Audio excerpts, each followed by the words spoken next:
ยงคลื่นธรรมบอกหลักธรรมให้คลายความเหงาฟังเสียงธรรมะเบาเบาบอกเล่าถึงคนบ้านไกลสื่อธรรมะบอกลดละละวางด้วยใจสื่อไปถึงสวงในเข้าใจหลักธรรมหลักดีพลิ้วเพลงธรรมถูกสัมพันธ์จิตใจร่าเริงละบัดนี้อัตมภาพพระครูประหลัดกิตติพงศ์กิตติโสพโนพระอาจารย์แก่นจักได้ขอน้อมกราบไหว้สาปรมีสรีองค์ครัมพระสัมมาสัมพุทธเจ้าพระสัทธรรมเจ้าและพระสังฆเจ้าพระอรหันต์พระสงฆ์องค์สามเณรเจ้าจุตนจุองค์เจริญพรเจริญธรรมเทพไทยเทวะเทวาพระแม่นางธรณีเจ้าตี้พร้อมสหธรรมิกทายกทายิกาสัทธานามนทั้งหลายเต้าขุนมนนายตั้งหลายใหญ่น้อยป่อน้อยป่อนานเด็กขาอ่อนน้อยที่มีใจจื่นจ้อยนิยมในธรรม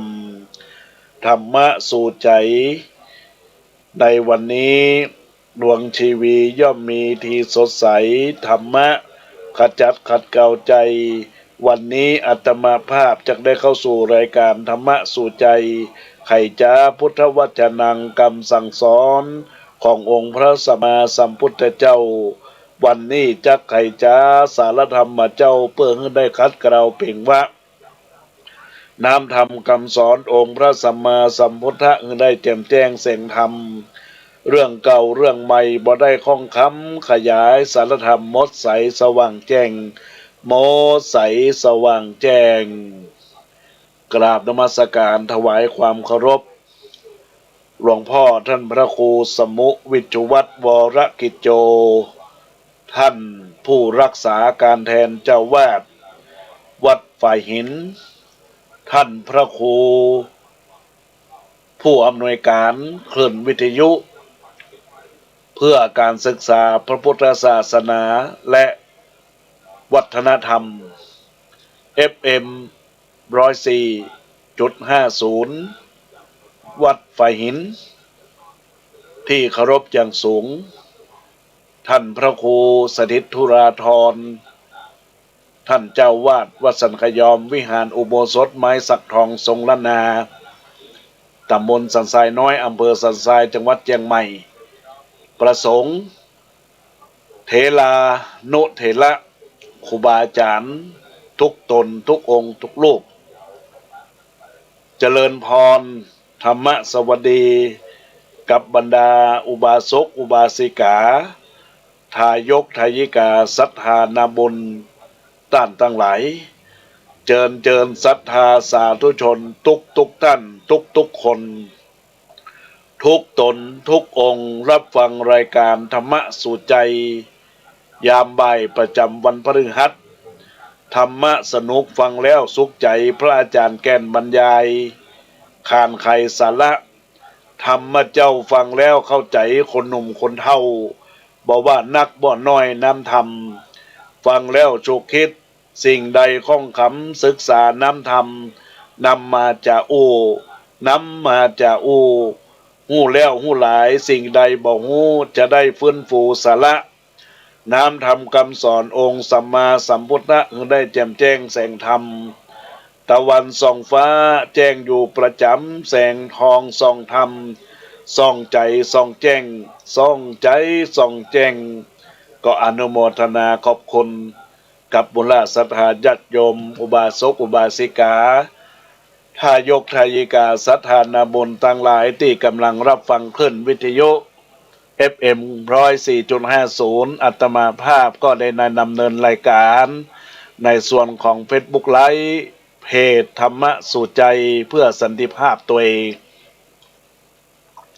ญาติโยมมาได้ฟังตอนนี้ก็สามารถฟังย้อนหลังได้เนื้อญาติโยมเพื่อเป็นกาลธรรมในส่วนของการรับฟัง ในโอกาสนี้ก็ขอเป็นบุญเป็นกุศลกับทุกท่านทุกคนตะกี้นี้ก็ได้นำรายการธรรมะในขึ้นในขึ้น96ได้อุสาระธรรมไปญาติโยมก็ฟังติดตามกัน แล้วก็ต่อเนื่องมาขึ้น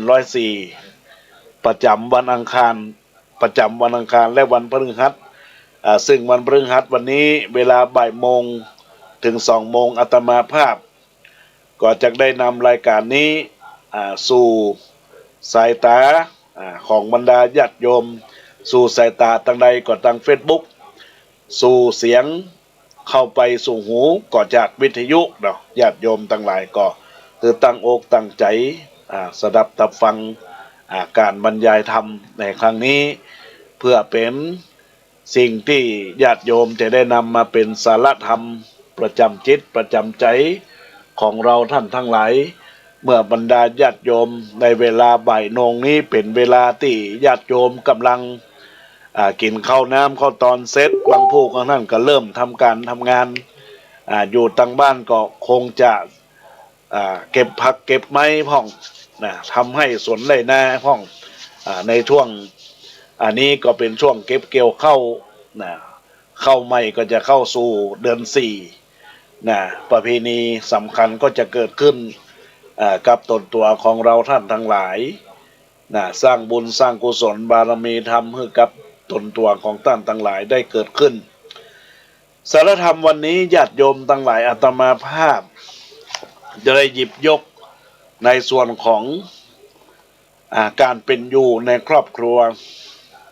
บางผู้บางท่านเกิดมาพ่อแม่เดียวกันก็มีพี่มีน้องมีลูกล่าน้องล่าอีเนี่ยก็มีพ่องบางผู้บางท่านก็เป็นลูกคนเดียวลูกตนบางผู้ก็มีลูกหลายคน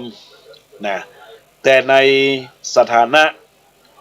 ที่พ่อแม่ได้เกิดลูกมาเอาก็ถือว่าเป็นพี่เป็นน้องซึ่งกันและกันก็พยายามจะต้องช่วยเหลือซึ่งกันและกันภายในครอบครัวพี่หู2น้องหู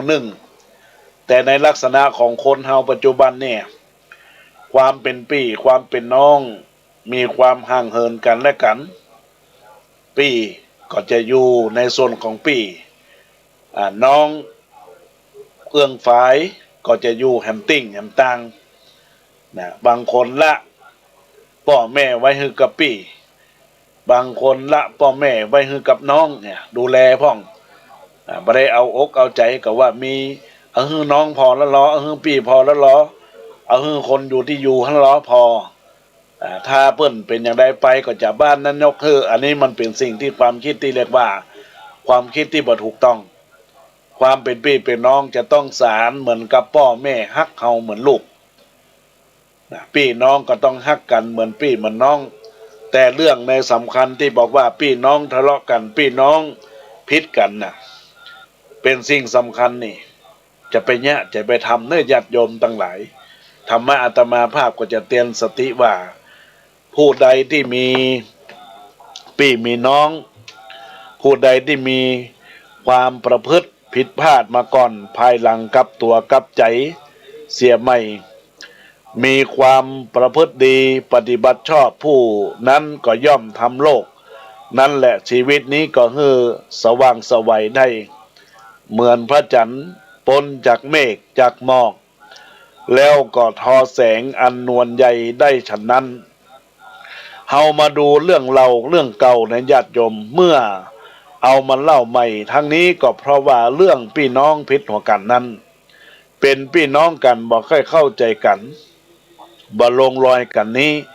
เป็นเรื่องที่มีมานานแล้วตั้งแต่ยุคสมัยใดก็คงบ่มีใครรู้หรือคงจะ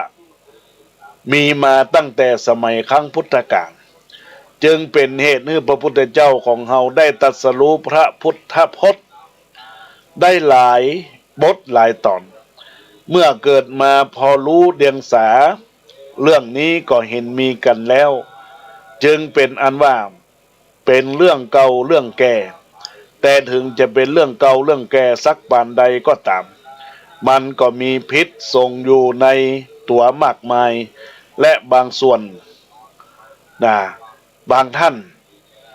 อาจจะเข้าใจว่าเรื่องนี้เป็นเรื่องของพวกเด็กพวกละอ่อนแต่ควรเห็นว่าบ่ใจเป็นเรื่องเฉพาะของพวกเราบ่ใจเป็นเรื่องของเด็กเท่านั้นแม้ผู้ใหญ่ก็ควรใส่ใจเอาไว้เพราะเรื่องนี้เกิดมีได้กับคนทุกคนเพื่อที่จะได้พิจารณาปรับปรุงแก้ไขในโอกาสต่อไปญาติโยมคนเราทุกคนที่เกิดมาในโลกนี้นะญาติโยมนะท่านทั้งหลายต้องมีพี่ต้องมีน้องต้องมีญาติวงวานสายโลหิตอยู่ร่วมกันบ่ได้เหมือนกับว่าตัวตนตัวเฮาเหมือนกับดวงเหมือนกับหนอนเหมือนกับสุนัขพระเปรียบไปเหมือนชัดเดรัจฉานนี่นะเปรียบไปก็อันนั้นมันเป็นชัดเดรัจฉานมันเป็นสัตว์ที่มามีจิตวิญญาณการรับรู้มาเหมือนคนดวงตัวนอนก็เหมือนกัน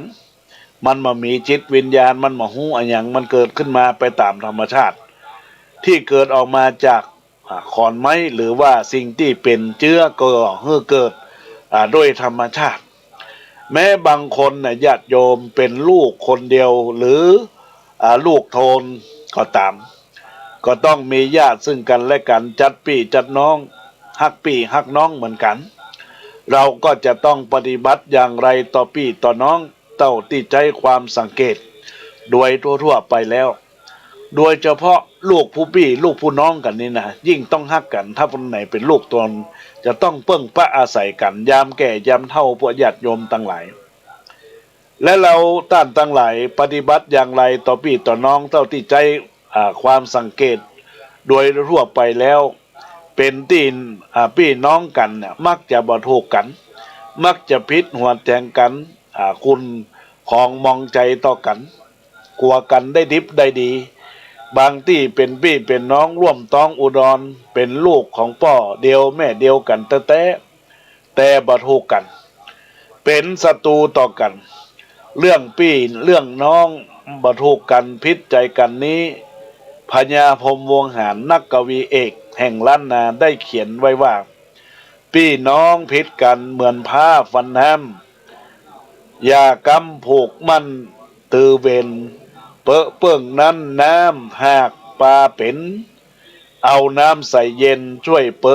จึงเสี่ยงพี่น้องพิษกันเหมือนผ้าฟันน้ำอย่ากำผูกมันตือเวนเปิกนั้นน้ำหากปลาเป็นเอาน้ำใส่เย็นช่วยจึงเสี่ยงข้อนี้ก็มีคำอธิบายไว้ว่าเราเอามีดฟันน้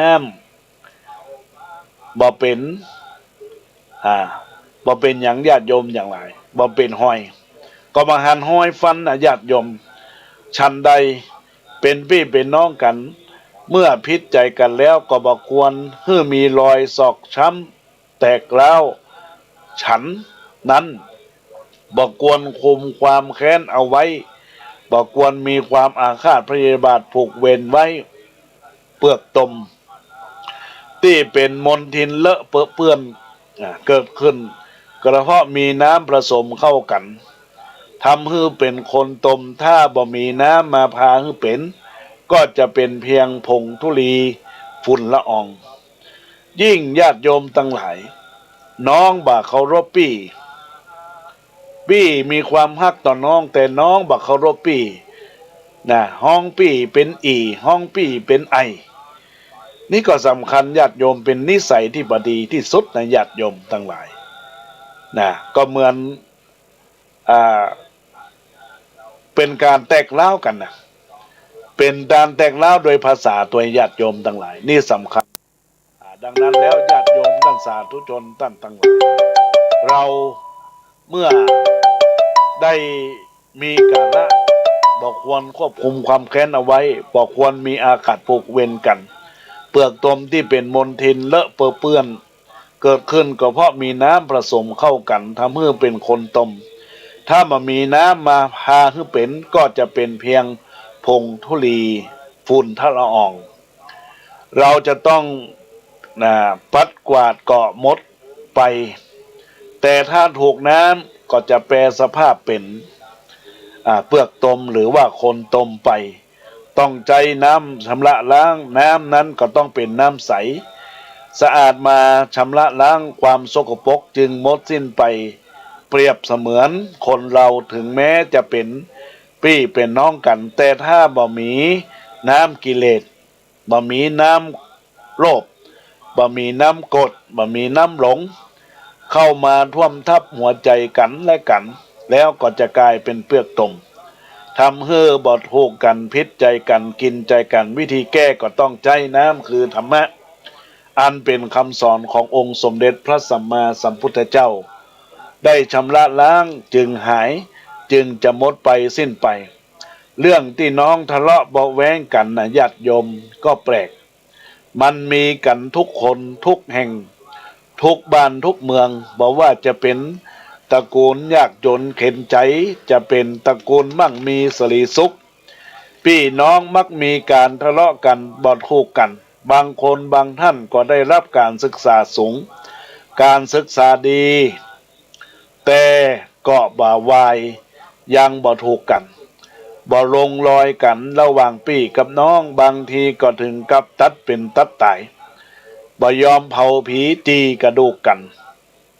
และกันเรื่องอย่างนี้เคยใจความสังเกตดูมักจะเกิดมีตอนที่ครอบครัวแล้วมีครอบครัวแล้วขณะที่ยังเป็นหนุ่มเป็นสาวยังบ่มีครอบครัวก็ยังมีความรักความปรารถนาดีหวงหาอะไรกันและกันพอแยกย้ายกันไปมีเมียมีผัวมีครอบครัวแล้วก็มักจะทะเลาะกันบ่เข้าใจกันเมื่อทะเลาะกันในตอนเป็นหนุ่มเป็นสาวอยู่ร่วมชายคาเดียวกันบ่ค่อยมีปัญหาบ่ค่อยรุนแรงและก็บ่ร้ายแรงเต้าใดนัก3 วัน 7 วันก็ยังหายกันไปคืนดีกันได้อยู่แต่พอหลังจากแยกย้ายกันไปมีครอบครัวแล้วชักจะมีปัญหาร้ายแรงเอาการอยู่เรื่องพี่เรื่องน้องบ่ถูกกันนี้พอสรุปสาเหตุทะเลาะกันได้6 ประการญาติโยมตั้งหลาย1ก็คือเนื่องมาจากการแย่งทรัพย์มรดกคนนั้นได้นักคนนั้นได้น้อยนะญาติโยมพ่อแม่คือความรักแก่ลูกบ่สม่ำเสมอกันเมื่อถึงเวลาอัตคัดขัดสนพึ่งพาอาศัยกันบ่ได้เพราะความเห็นแก่ตัวมีมากเกินไปบ่มีกันเพื่อเหลือซึ่งกันและกันเพราะไปหลงผัวหลงเมียเชื่อถ้อยคำของผัวของเมียจนทำให้เกิดความเบื่อหน่ายพี่น้องของตัวตนและสุดท้ายข้อที่6ประการที่6พวกชาวบ้านหรือเพื่อนบ้านก็คือมือที่3ที่เป็นมือที่3ที่4ที่อย่างญาติโยมทั้งหลายยุยงส่งเสริมเมื่อมีความแตกต่างกันมีความแตกกันเห็นความต่างกันไปพญาพรหมได้กล่าวว่าพี่น้องผิดกันเหมือนเล็กขี้เมี่ยงเต็มฝนแล้วหากตึงมีนี่ก็คือการแสดงเห็นว่าการทะเลาะกันระหว่างพี่กับน้องเป็นของที่เลียกเลี่ยงกันบ่ได้นี่บ่พ้นมันจำเป็นต้องเกิดต้องมีขึ้นจนได้เหมือนสนิมเกิดเป็นเล็กแม้จะรับจะฝนก็จะต้องปัดอย่างไรก็ต้องมีขึ้นมาแถมแต่จะด้วยเหตุผลใดก็ตามการทะเลาะเบาแว้งการพิษใจกันเป็นของบ่แน่โดยเฉพาะระหว่างพี่น้องกันบ่ควรให้เกิดมีขึ้นถึงแม้จะเกิดขึ้นได้ง่ายและก็หลีกบ่ได้เฮาก็ต้องพยายามหาทางป้องกันและแก้ไขโดยเอาธรรมะทางพระพุทธศาสนาเข้าไปช่วยเข้าไปประคับประคองเอาไว้ได้อ่านพบวรรณกรรมคนโบราณญาติโยมเกี่ยวกับเรื่องนี้ท่านเขียนไว้ว่าไพเราะจับใจทะเลาะพิษใจกันระหว่างพี่น้องเป็นเหตุเกิดอาถรรพ์ต่างๆนานาซึ่งเฮาดูกันบ่ค่อยออกดังที่คำโบราณเพิ่นกล่าวว่าพี่น้องผ่าตัดกัน สิบหายอยากไล่มันฮ้อนลวกไม่เงินทอง เต็มว่ามีทรัพย์มากปวงถมท้อง ก็มีเยี่ยงกองหื้อตกต่ำไตเปิ้นจะเล่าให้เพียบเหมือนคาภัยมุ่งเฮียนนั้นเล่าภัยพ่อบอกหันทุกวันค่ำเจ้า มันหูขาดเสียงสูญไป และมีอีกบทหนึ่งว่าพี่น้องผ่าตัดกันสิบสาวเจ้าบ้านเขาย่อมดูแควนว่าให้จากเพียบเตรียมไปเหมือนนักเลงแกว่นพายเขาค่อยแต่งันจักกงเอาขวัญพี่น้องไปเล่าผุยผงบ่เป็นมงคลหาผลบ่ได้เป็นพี่น้องกันทะเลาะกันและก่อนอื่นขอปรารภว่าธรรมะบางเรื่องนะญาติโยมอาจจะมีคำคมคำนิยามคือคำพุทธพจน์คติพจน์แอบแฝงเข้ามาพ่องโดยเฉพาะคำโบราณของคนรุ่นเก่าๆในภาคเหนือของเฮาตั้งหลายตั้งปวงก็เพื่อต้องการที่จะอนุรักษ์คำสอนคำอู้ของคนโบราณเอาไว้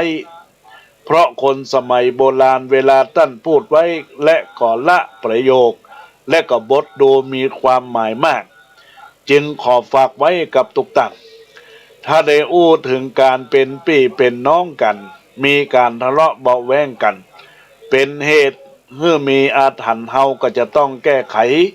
การดูถูกดูความดูถูกดูแคลนดูเดียดหยามย่ำยีวงตระกูลพี่น้องก็เป็นเหตุเกิดเสนียดจันไรคนโบราณก็จึงได้ตำหนิติติงเอาไว้ว่าย่ำยีพี่น้องเลยเอาใจไก่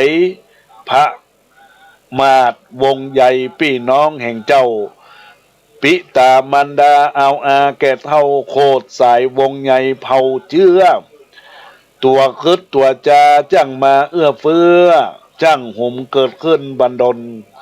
คืดจาตัวนั้นมันหากมีผลเพราะใจมืดมนมัวดำกำเศร้าเฮาจะสังเกตได้เรื่องที่บอกควรเกิดมันก็เกิดสิ่งที่บอกควรก็จะเป็นมันก็มีเรื่องที่บ่น่าเป็นไปมันก็ไปลักษณะอย่างนี้แหละคือตัวเสนียดจันไรตัวอาถรรพ์หรือตัวคืดตัวจาคนโบราณนะท่านญาติโยมทั้งหลายท่านได้สอนว่าเงินทองบ่สำคัญพี่น้องมีความสำคัญมากยิ่งบอกควรตัดพี่ตัดน้องขาดจากกันพี่น้องเป็นของแหราคาบ่ได้จึงมีคำโบราณว่าพี่น้องเหลือกว่าเงินแสนควรฮักควรแปลงของแหอยากใบอันทรัพย์สินของเงินทองบ้านใต้อันไผ่คนใดจังกล้าบอกว่าสิ่งสังงัวควายจังมายังหาง่ายได้นาญาติพี่น้องเผ่าพันธุ์วงศาจักหาในมาเล่ามันจักได้ควรฮักแปลงอันกันทุกวันใจมีสิ่งอันใดยื่นน้อมเป็นพี่เป็นน้องกันถึงแม้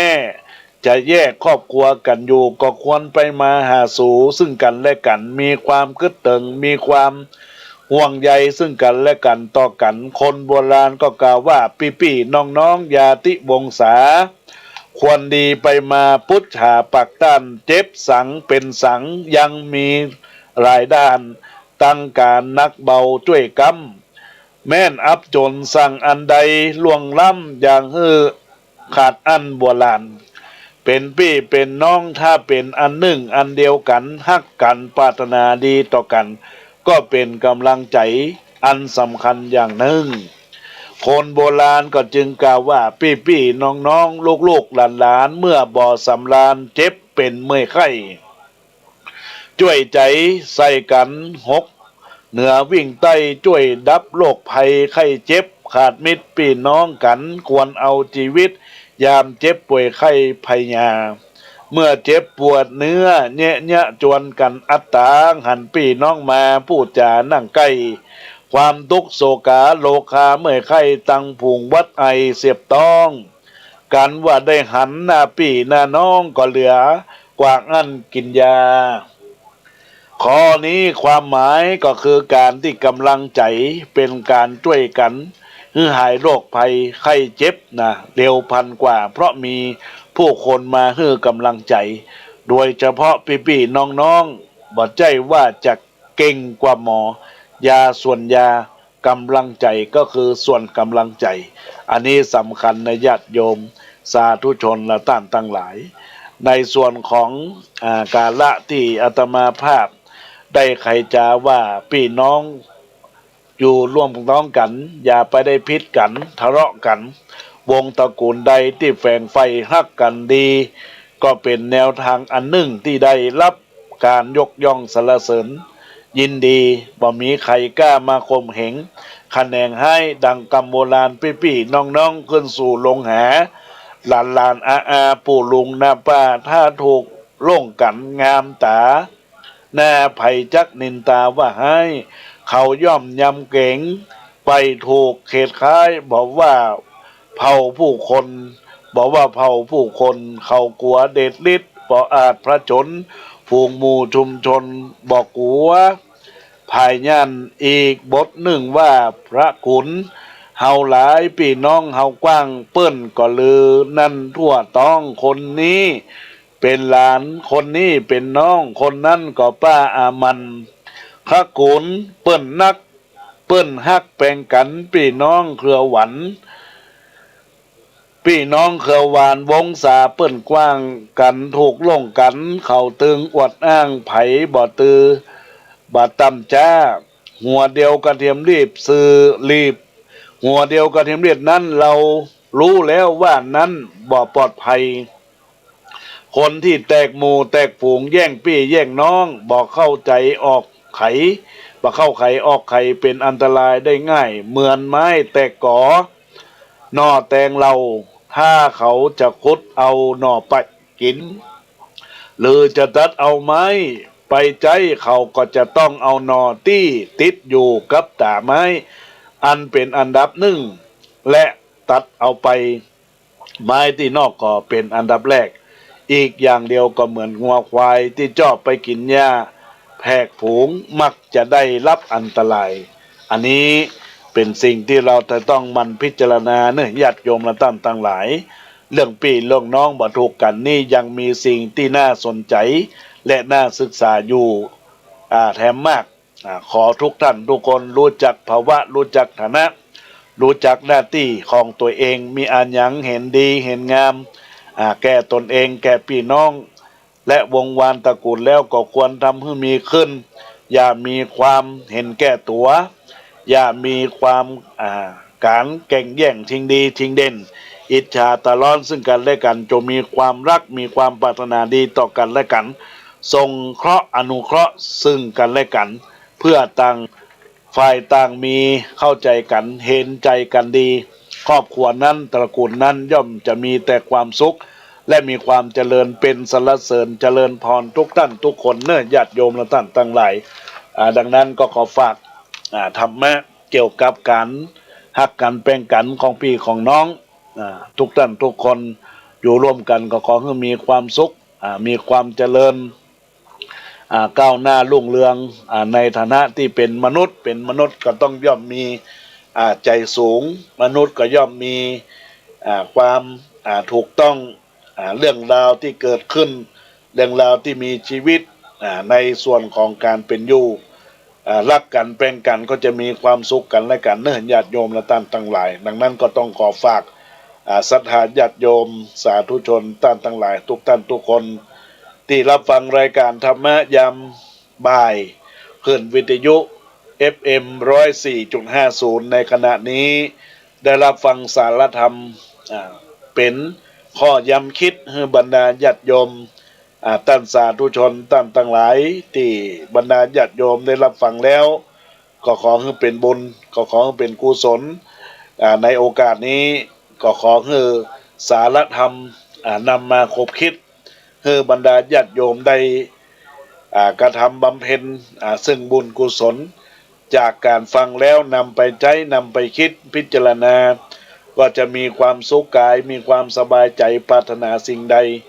ก็จะได้มีความขัดข้องมองมัวในตัวในตนเนอะ ญาติโยมและท่านทั้งหลายเป็นสิ่งสำคัญ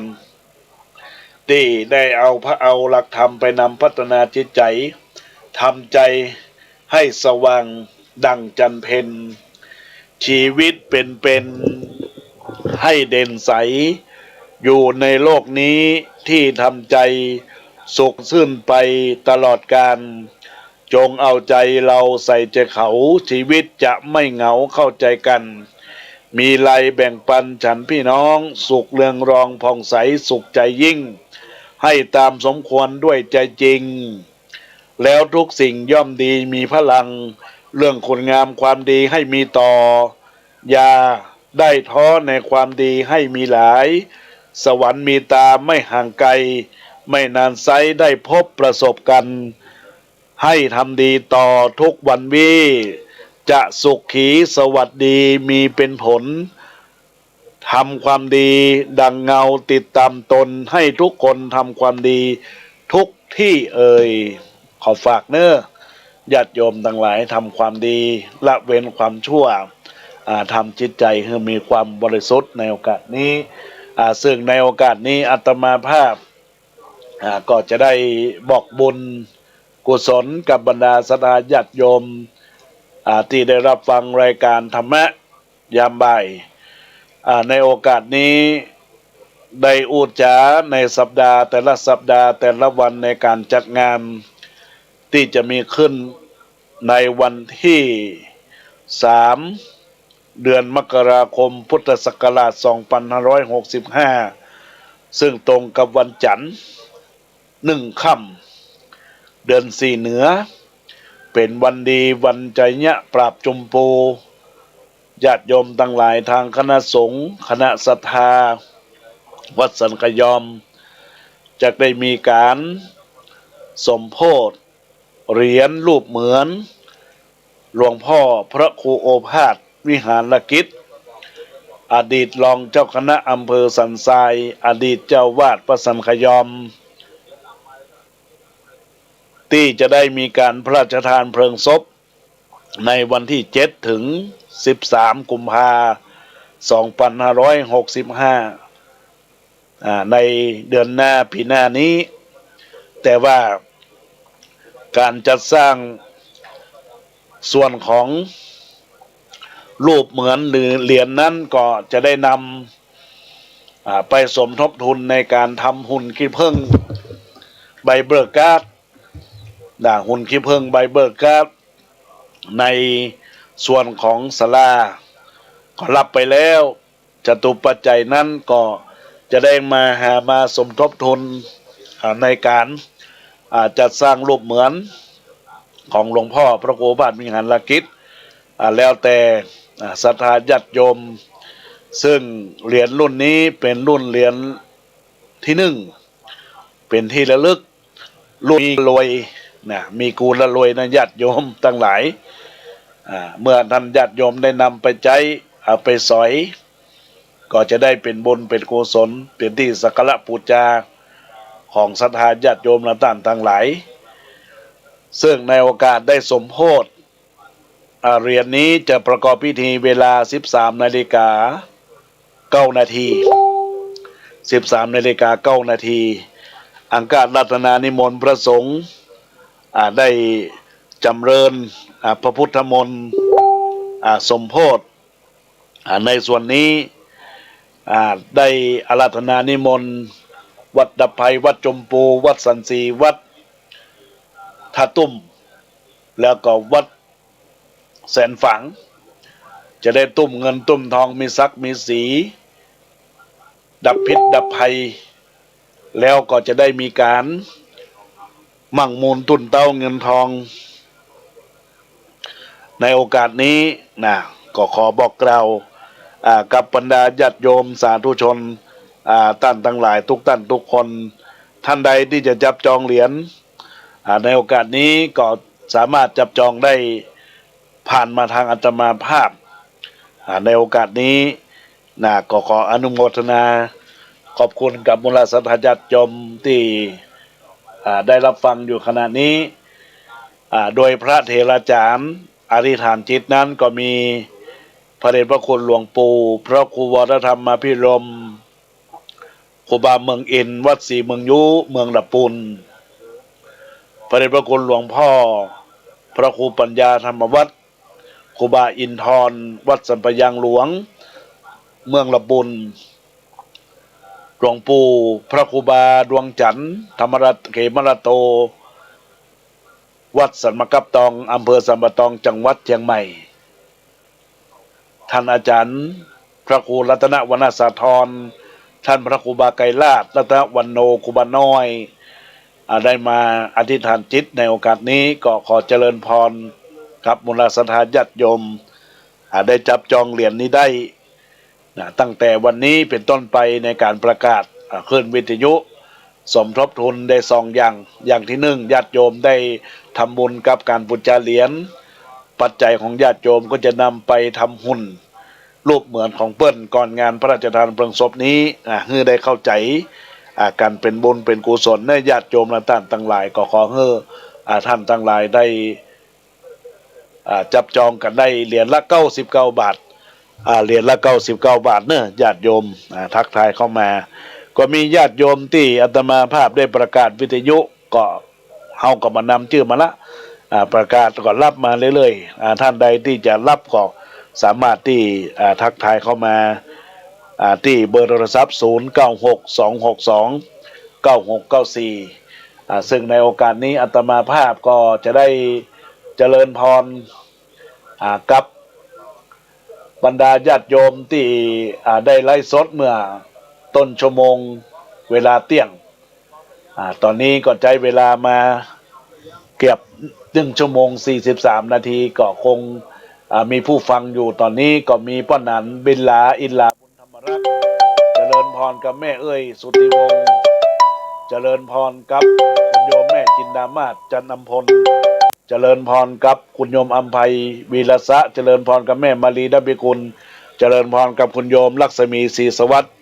เจริญพรกับคุณโยมกล้วยมั่นกับเขานึ่งเจริญพรกับยายนวลเตชะกุลพงกรเจริญพรกับคุณโยมชื่อนุ้ยแม่น้องบีมได้ทักทายตอนนี้มีหลวงพ่อได้ทักทายเข้ามาเจริญพรครับหลวงพ่อครับจะรับฟังแล้วนะครับสัญญาณอาจารย์ดีมากเลยนะดีนะดีครับเข้าชีวิตผมเลยชีวิตเลยนะดีไหมคนดีตอนดีมันต้องมีธรรมะดีนะครับครับอนุโมทนาขอบคุณหลวงพ่อที่รับฟังด้วยนะปีใหม่โอ้ข้าพ่อจงเจริญรุ่งเรืองนะสาธุหลวงพ่อเหมือนเดียวกันเหมือนกันนะครับสาธุขออนุโมทนาขอบคุณกับหลวงพ่อประโมท จากพุทธอุทยานจังหวัดอำเภอเชียงดาวเจริญพรกับคุณโยมอัมพรกันทมีได้ทักทายเข้ามาในตอนนี้คุณโยมแม่วันเพ็ญกันทวงศ์เนอะได้ทักทายเข้ามาในรายการเจริญพรกับดร.มนทิลาอินทพันธ์หรือว่าแม่อ้อยคนเมืองเจริญพรกับคุณโยมจินตราชัยชาญเจริญพรกับคุณโยมก้อยมั่มกับข้อนึ่งแม่แจ่มจรัสจันกระจ่างได้ทักทายเข้ามาเอื้อนเอ่ยในรายการธรรมะตอนนี้ก็มีสายรายการโทรศัพท์เข้ามาถือว่าหลวงพ่อเป็น FC หลวงพ่อจากพุทธยานอำเภอเชียงดาวได้ทักทายเข้ามาในโอกาสนี้เป็นที่เรียบร้อยญาติโยมท่านใดที่จะโทรศัพท์เข้ามาอูจาเนอก็ทักทายเข้ามาที่เบอร์โทรศัพท์0962629694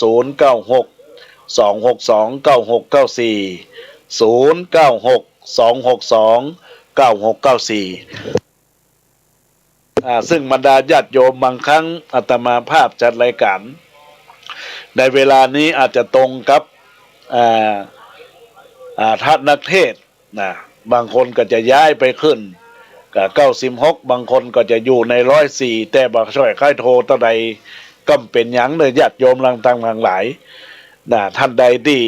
ได้ทักทายเข้ามาก็เป็นบุญเป็นกุศล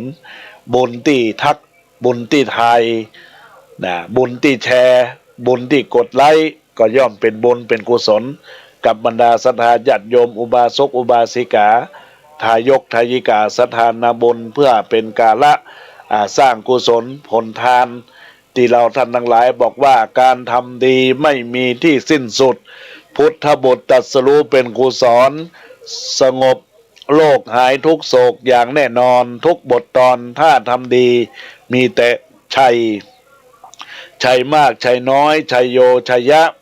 ชัยชนะเลิศล้ำงามศักดิ์ศรีธรรมะชนะชั่วตัวอัปปีฉะนั้นต้องทำดีมีกับตัวความชั่วถ้าเผลอทำกรรมสนองไม่สมปองทุกสิ่งที่มั่นหมายทำสองอย่างของโลกอยู่ล่ำไปให้โลกได้ในธรรมทำกรรมดีอย่าพลาดพลั้งเผลอไผลในทางผิดคิดใหม่ทำใหม่ได้เสมอพังพลาดไปถือเป็นครูอย่าเผลอเลอผิดล้นแก้ยากลำบากใจทุกคนอาจลื่นเลงพังเผลอผิดถ้าจูคิดให้ดีมิมีเสียเริ่มต้นใหม่ด้วยใจเคลียร์เรื่องเสื่อมเสียเลิกลดละกันนะอันนี้ก็ต้องขอฝากกับบรรดาอุบาสกอุบาสิกาทายกทายิกาสัทธานาบุญท่านทั้งหลายเนอะธรรมะตีได้เป็นสารธรรมก่อนไกลคือบรรดาญาติโยมหลังจากกินข้าวน้ำจำข้าวตอนเวลาเที่ยงวันบ่ายโมงก็ศรัทธาญาติโยมก็มีความตั้งใจฟังก็ขอให้ญาติโยมทุกท่านทุกคนจงนำเอาสาระธรรมนำมาชกคิดนำมาพิจารณาถึงหลักของการทำคุณงามความดีในโลกนี้มีมืดมิดมีสว่างมีขาวก็ย่อมมีดำทุกคนมีกรรมเป็นของตัวความชั่วต้องชนะด้วยความดีบุญมีแต่กรรมมาบังบุญต้องมากกว่าบาปมวลบาปต้องกำลาบด้วยบุญย่อมค้ำจุนคนบุญให้อุ่นใจอุ่นก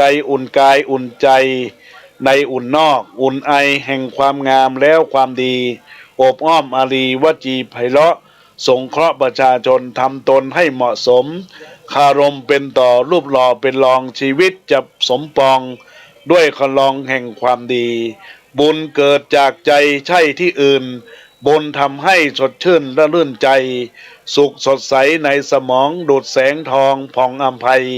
ในใจเราเมื่อสุขใจก็คลายเศร้า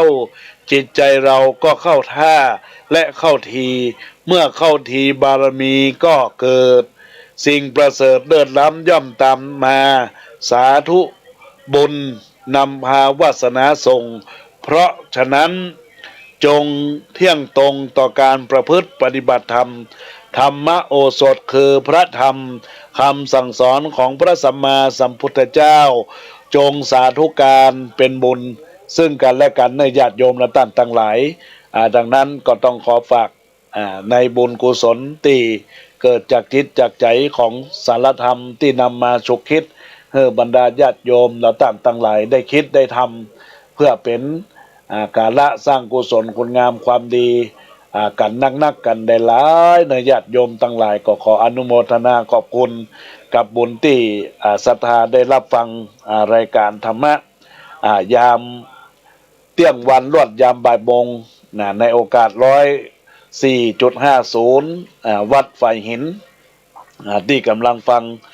อยู่ในขณะนี้ก็ขอเจริญพรกับบรรดาคณะศรัทธาญาติโยมสาธุชนตั้งหลายอู้ถึงเรื่องการจับจองเหรียญก็มี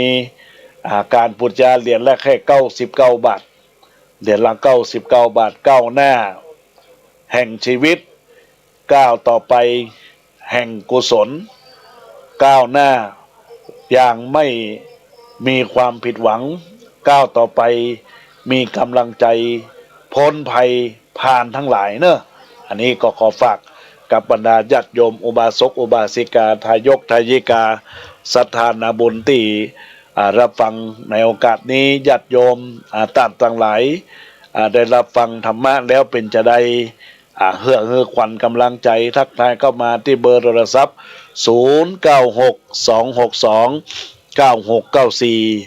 0962629694เนื่อญาติโยมและท่านต่างหลายเพื่อเป็นบุญเป็นกุศล กับบรรดาคณะศรัทธาญาติโยมอุบาสกอุบาสิกาทายกทายิกาศรัทธานาบุญละต่างต่างหลายที่รับฟังขึ้นวิทยุ104.50วัดฝ่ายหินในสารธรรมยามบ่ายโมงมาก่อนไกลพบปะกับบรรดาคณะศรัทธาญาติโยมอุบาสกอุบาสิกาทายกทายิกาศรัทธานาบุญในเครื่องรับขึ้นวิทยุและก่อการไลฟ์เฟซบุ๊กไลฟ์ถ้าหากญาติโยมบ่สามารถที่จะรับฟังในช่วงนี้ได้ก็ย้อนฟังดูได้เนื่อญาติโยมอาตมาภาพก็ได้มีไว้ค้างไว้ในส่วนของเพจธรรมะสู่ใจเพื่อสันติภาพตอนนี้ก็ขอเจริญพรกับแม่เล็กโมแม่เล็กโมได้ทักทายเข้ามาในโอกาสนี้ก็สาธุชนท่านผู้ฟังก็อนุโมทนาขอบคุณกับบุญที่เกิดจากบุญกุศลจากจิตจากใจของท่านทั้งหลายเพื่อเป็นสารธรรมนำมาฉุกคิดนำมาพัฒนาจิตพัฒนาใจอย่างตนตัวของเราท่านทั้งหลายก็ขอให้สุขท่านทุกคนจงมีความสุขและความเจริญในหน้าที่กิจการงานคิดสิ่งหนึ่งทำสิ่งใดก็ขอให้สมความมุ่งมั่นปรารถนาในส่วนของการรับฟังธรรมะสู่ใจยามบ่ายนี้ก็สิ่งสำคัญอยากสร้างสรรค์ธรรมะให้บรรดาญาติโยมอุบาสกอุบาสิกาได้มีการช่วยเหลือ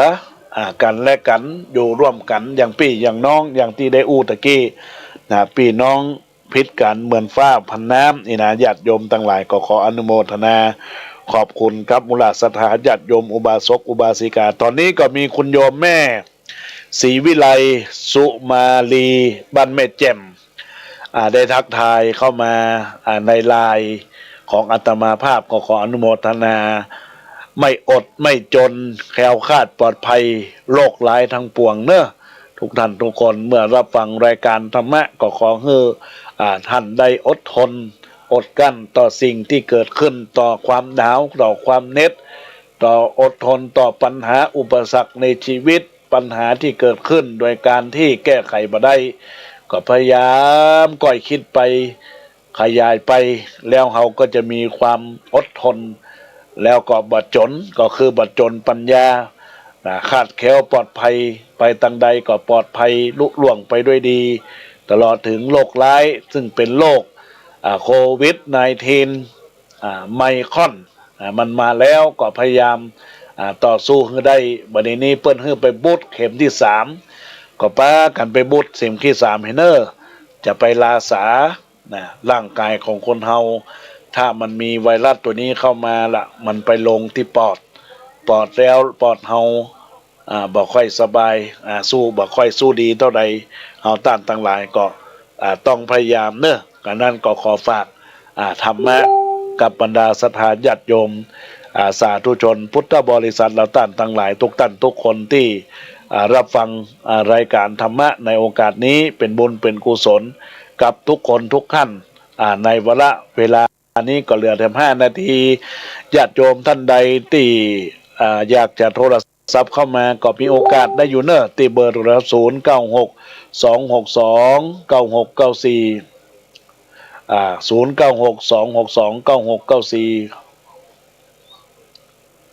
แต่ที่บรรดาญาติโยมเราท่านทั้งหลายได้รับฟังในโอกาสนี้เป็นบุญเป็นกุศลศรัทธาญาติโยมท่านทั้งหลายที่รับฟังรายการธรรมะก็ขอให้เป็นบุญเป็นกุศลครับบรรดาศรัทธาญาติโยมสาธุชนท่านทั้งหลายที่รับฟังรายการนี้แล้วก็ขอให้ญาติโยมได้นำสาระธรรมนำไปใช้พิจารณาก็ขอให้นำพัฒนาชีวิตกับการประพฤติปฏิบัติในหลักของการสร้างกุศลคุณงามความดีทุกท่านทุกคนตอนนี้ยังมีโอกาสเนอะ0962629694 0962629694ทักทาย อูดอูดจ๋าเข้ามาในรายการตอนนี้ก็เจริญพรกับคุณโยมที่ทักทายเข้ามาในMessenger คุณโยมวิไลชัยประการกำลังทักทายเข้ามาอูจ๋าถึงเป็นจ้างซอเพลงที่เปิดนี่ก็เป็นเพลงของเปิ้ลได้แต่งแล้วก็เปิดก่อนรายการจะได้ปรับเปลี่ยนเพลงใหม่นะญาติโยมและต่างหลายก็ขอบอกกล่าวกับบรรดาสถานญาติโยมสาธุชนพุทธบริษัทต่างหลายณโอกาสบัดนี้ซึ่งในโอกาสนี้อาตมาภาพก็คงจะได้ลารายการให้ก่อนที่จะลารายการก็จะได้มอบว่าขอลาก่อนเตอผู้ใจบุญตั้งหลายจีมโนในลาไปเนื้อเจ้าเวลาหมดไปจำลาแล้วเจ้าม้วนหมู่สัตหาวพี่น้องโอกาสหน้าพบปะกันแถมเดือนออกเดือนแฮมพี่น้องปะกันร่วมห้องกองบุญฟังสารธรรมบุญกำนำนุนปารมีเพิ่มพูนทุกคนเนื้อเจ้าทุกคนเนื้อเจ้าอยู่ดีมีตังร่ำรวยเนื้อเจ้าให้ได้บรรเทาเดือดร้อนรวยเฮงเต็งหนึ่งพี่น้องเงินคำไหลค่อนครอบครัวโชคลาภลุมเราให้ได้เป็นเจ้าสัวจิตใจคนมัวฮือใสสว่างแจ้งฮือใสสว่างแจ้งจัตตาเองเฮงรวยจัตตาโลธรรมาวัฏันติอายุวันโนสุขังปะลัง